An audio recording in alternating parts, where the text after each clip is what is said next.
Okay, beta, in this question, you need to tell true or false or uncertain. Read the question again.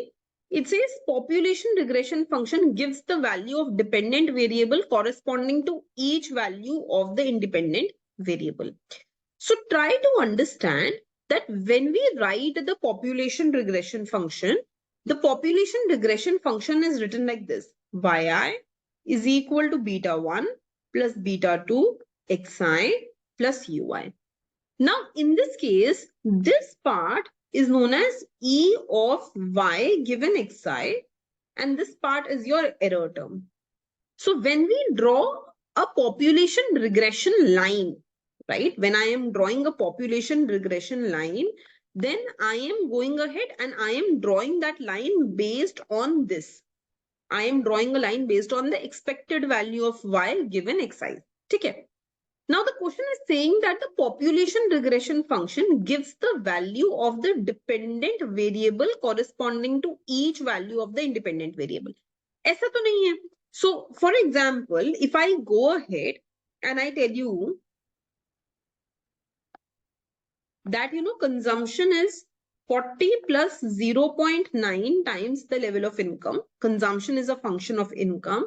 So if I go ahead and I tell you ki beta the income level is say 100.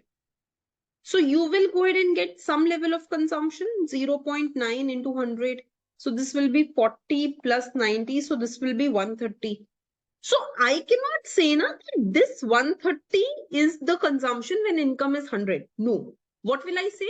I will say that when income is 100, then the average consumption, because it gives me conditional value of y for given value of x's.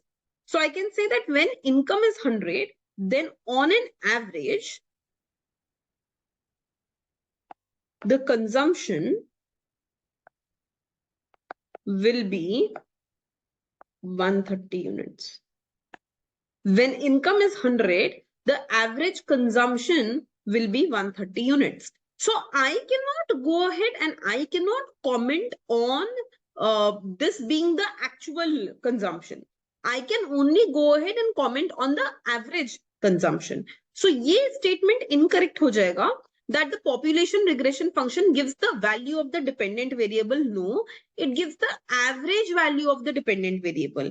So we can go ahead and say false, since population regression function gives the mean value of the dependent variable for given value of the explanatory variable.